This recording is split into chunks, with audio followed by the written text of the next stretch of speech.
اب اس حوالے سے میں مزید تبصرہ رائے سے پہلے صرف 1 منٹ میں آپ کو ایک چھوٹا سا لطیفہ سنا سکتا ہوں جو ذرا پرانا ہے، میں تو کہتا ہوں لطیفے ہر سیگمنٹ میں ہونا اتباع کے چاہیے، لیے، تاکہ یار اتنے ہر وقت ہم پریشان بیٹھے ہوتے ہیں۔ آپ کو یاد ہے کسی زمانے میں فرانس میں یہ رواج ہوتا تھا کہ ملزمان جو سنگین جرائم میں مبتلا پائے جاتے تھے ان کا سر جو ہے وہ یعنی چوک میں رکھ کر، اس شہر کے بڑے چوک میں رکھ کے، تو وہ اوپر سے گلوٹین یوں چھرے سے ٹک تو وہ سر کاٹ دیا جاتا۔ تو اتفاق سے ایسا ہوا کہ پرانے زمانے کے انڈیا کے ایک گاؤں کے 3 دوست جو ہیں وہ پیرس گئے ہوئے تھے، ان میں سے ایک مسلمان تھا، ایک ہندو تھا، ایک سکھ تھا۔ ان بیچاروں پہ ایک قتل کی واردات ڈال دی گئی، اور انہیں چونکہ زبان بھی نہیں آتی تھی وہاں کے قانون کا بھی، اور وہ زمانے اور تھے۔ خیر جی، قصہ مختصر، ان کو وہی سزائے موت سنا دی گئی تینوں کو، ان کو چوک میں کٹ۔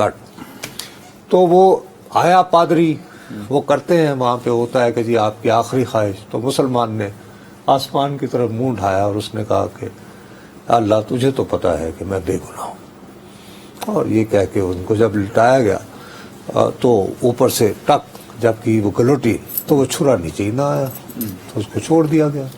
اس کے بعد ہندو کی باری تھی، اس نے بھی اپنے بھگوان کو کہا کہ یار میں تو بے قصور ہوں، بے گناہ۔ اس کے ساتھ بھی وہی اٹک گیا۔ اب وہ پادری گیا سکھ کے پاس آخری، اس نے کہا تیری آخری خواہش کیا ہے؟ انہوں نے کہا پہلے مشین ٹھیک کراؤ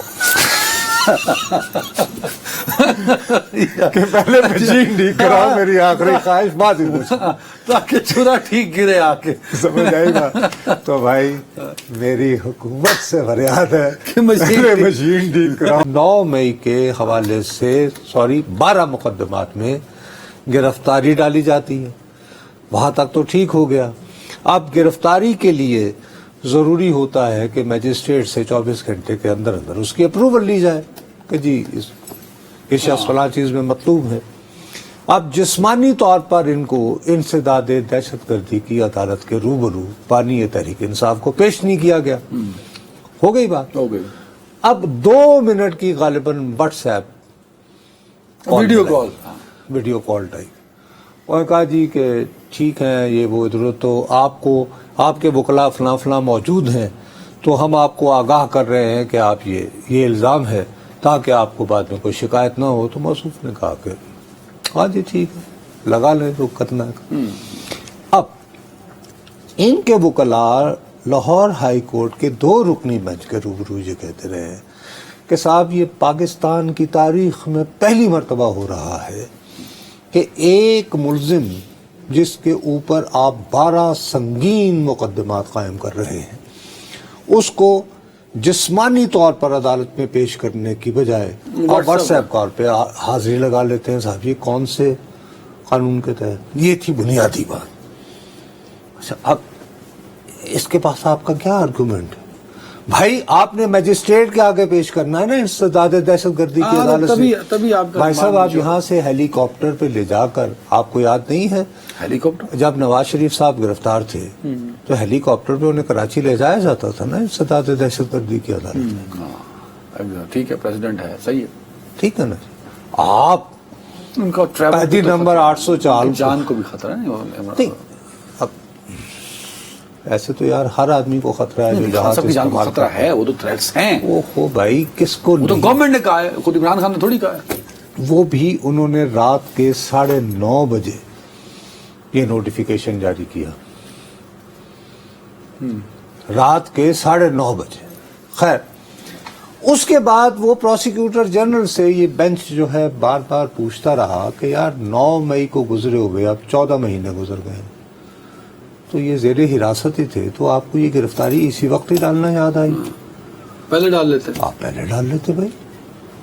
آپ نے جب دیکھا کہ مختلف مقدمات میں بری ہو رہے ہیں تو آپ نے کہا کہ چلو جی 9 مئی کے یہ 12 مقدمات کا آپ نے ایک یعنی پلندہ تیار کر دیا۔ ویسے پروسیکیوٹر جنرل صاحب جو آئے ہوئے سن، یہ مطلب یہ حکومت کی طرف سے تھے کہ عمران خان صاحب کی طرف سے تھے؟ کیونکہ جو میں نے ان کے دلائل سنے ہیں۔ ارے بھائی میں تو آپ نے دیکھا ہوگا جب سے تشریف لائے ہیں، میں آپ سے گفتگو سے اجتناب برت رہا وہ آپ تھا، اکثر پرہیز کرتے ہیں، کیونکہ تبھی آپ میں- ذہین آدمی ہیں۔ نہیں خیر ذہین تو اللہ تعالیٰ نے جتنی عقل رکھی ہے وہ انشاءاللہ نچڑ جائے گی آپ کے ساتھ پروگرام کرتے ہوئے، لیکن ان کے بھی وکلاء بانی ہے تحریک انصاف کے، وہ بھی سلام کے قابل ہیں۔ انہوں نے ڈائریکٹ استدعا نہیں کی کہ جی یہ فروئی چارجز ہیں، یہ فریولج چارجز ہیں، یہ ڈسچارج کیے جائیں، مطلب یہ مقدمات اس سرے سے غلط ہے۔ نہیں، انہوں نے یہ نہیں کہا، انہوں نے یہ کہا کہ جی یہ جو 10 روزہ ریمانڈ ہے، تفتیش کے لیے دیا یہ گیا غلط ہے۔ تو ٹھیک ہے، بہرحال اس کے باوجود یہ ریلیف تو ہے اور بڑی ٹائملی ریلیف بھی ہے۔ اور اس سے وہ جو خدشہ تھا سنگین یہ مقدمات کہتے والا، ہوئے بھی وہ دم توڑ گیا۔ وہ جو میں ہارڈ آپ ڈرائیوز سے ہیں، جان کی امان پاتے ہوئے کہہ رہا ہوں، میری زبان بڑی کالی ہے، میں اپنے خدشے پہ قائم ہوں۔ اس بڑے ریلیف کے بعد اس کے باوجود دیکھو بات سنو میری، سر جو ججز نے سوال اب پوچھے، بات یہ ہے کہ داغ دہلوی ایک شاعر ہوتے تھے دہلوی، جی، جو کہ دلی میں تھے نا، تو دہلوی، دہلوی نہیں سر، دہلوی ہوتا ہے۔ دہلوی۔ دہلوی ہوتا ہے، آپ دہلوی۔ آپ غلط کہہ گئے تھے، کیا کہا میں نے؟ آپ نے دہلوی کہہ دیا تھا، یہ دہلوی ہے۔ دہلوی، آج میں نے بھی ماشاءاللہ، correction کر اردو دی۔ آپ نے بڑی اچھی، ہم خیر داغ تو ان کا ایک ہے کہ جو گزرتے ہیں داغ پر صدمے، آپ بندہ نواز کیا جانے، ٹھیک۔ قیدی نمبر 804 جیل میں ہے، مشکلات ان پہ ہیں، میرے پہ نہیں ہیں، میرے تو خدشات ہیں۔ انہوں نے اس کے ساتھ ہی لاہور ہائی کورٹ میں، اس سے پہلے انہوں نے بیان دیا تھا، لاہور ہائی کورٹ میں انہوں نے یہ درخواست دی کہ میری ممکنہ حراست آرمی کے حوالے سے ہو سکتی ہے۔ ہاں، یہ درخواست دی ہے۔ کیوں؟ سر دیکھیے، میں نے آپ کو یہ وہیں دی نا جہاں سے یہ ریلیف کہا، مل گیا نا آج۔ لیکن اس پہ اس کو واپس بھیج دیا ہے۔ انہوں نے کہا کہ یہ ناقابل سماعت ہے، ایک کیس پہ دستخط نہیں ہے غالباً، ہاں۔ اور باقی یہ کہ ظاہر ہے یہ تو خدشے کا اظہار ہے۔ تو کیوں بانی تحریک ہاں، یہ کیوں دی؟ انصاف یہ قیدی درخواست، نمبر ہاں، 804 یہ کیوں دی؟ ہاں۔ کیوں کیوں کیوں کیوں اس پیر کے دن سے مسلسل اصرار کیے جا رہے ہیں کہ چونکہ کہیں اور ہاتھ نہیں ڈالا جا رہا تو مجھے فوجی حراست میں لینے کی تیاریاں ہیں۔ نہیں میں تو نہیں کہہ رہا نا، یہ وہ کیوں کہنا چاہتے، مطلب وجہ تو ظاہر ہے ان ہوگی کے پاس انسائڈ انفارمیشن ہے، یہ پا رہی ہے، انسائڈ انفارمیشن۔ کیوں نہیں؟ نہیں، حکومت اور ایجنسیز کے کام کی انسائٹ کیسے مل سکتی ہے یار؟ کمال ہے، اچھا کہیں بھی آپ کے سمپیتھائزر موجود نہیں ہوتے؟